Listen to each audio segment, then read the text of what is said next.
Pemirsa, terima kasih pian masih bersama kami. Berita selanjutnya menghabarkan, walaupun sudah memberlakukan penyediaan sertifikasi imunisasi untuk syarat masuk sekolah maupun kenaikan kelas, namun pencapaian imunisasi masih belum terpenuhi. Pemerintah kota pun kembali melakukan terobosan baru dalam mengejar pencapaian bulan imunisasi anak nasional, yaitu dengan memasang stiker di setiap rumah-rumah warga yang anaknya belum berimunisasi, supaya pemberian imunisasi ini bisa merata.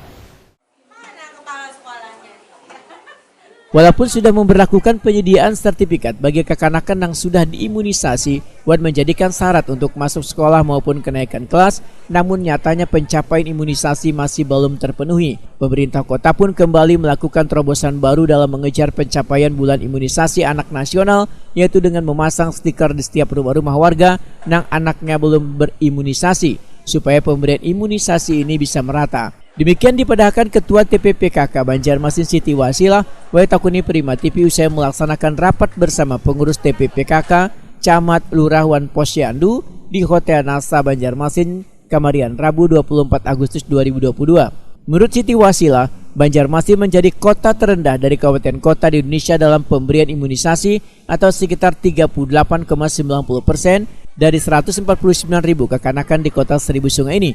Siti Wasilah berharap diberikannya waktu perpanjangan pelaksanaan BIAN sampai 13 September 2022, maka pencapaian target bisa terpenuhi.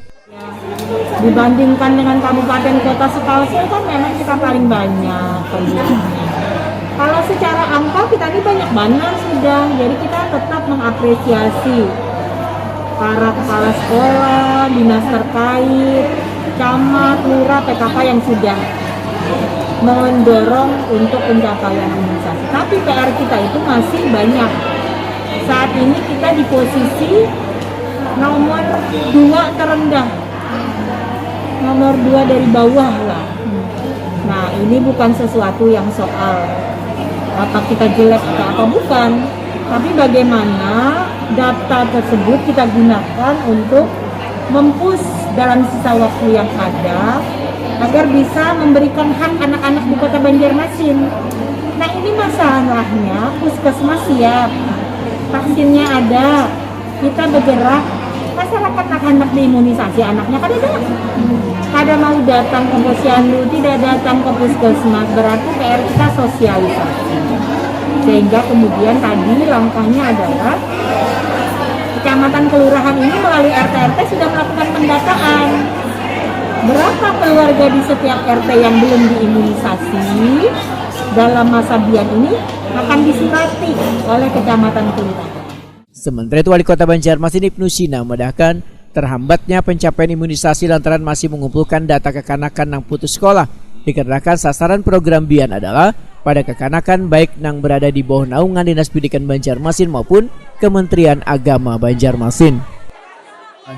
Karena memang targetnya belum tercapai secara nasional sampai tanggal 13 September. Nah, oleh karena itu kami motivasi para camat, para lurah, puskesmas, juga PKK, ayo kita turuni lagi, kita hargai lagi anak-anak kita yang masih belum vaksin, kemudian yang imunisasinya belum tercapai, dan datanya sebetulnya by name by address itu ada di puskesmas. Kemudian capaian target ini kan penting untuk memastikan bahwa kita bisa nanti dapat sertifikasi untuk bebas herd immunity. Kemudian juga untuk yang di imunisasi ini kan seperti imunisasi biasa juga. Kita anak-anak kita sebelum era pandemi itu kan imunisasi juga pendataan. Nah, makanya harus diluruskan pemahamannya bahwa terkait dengan rubella, misalnya campak, polio, imunisasi difteri, dan itu kan supaya anak-anak kita ini terhindar dari penyakit-penyakit yang seperti itu. Jangan sampai nanti mereka karena bingung antara vaksin dan imunisasi ini, lalu kemudian mereka tumbuh.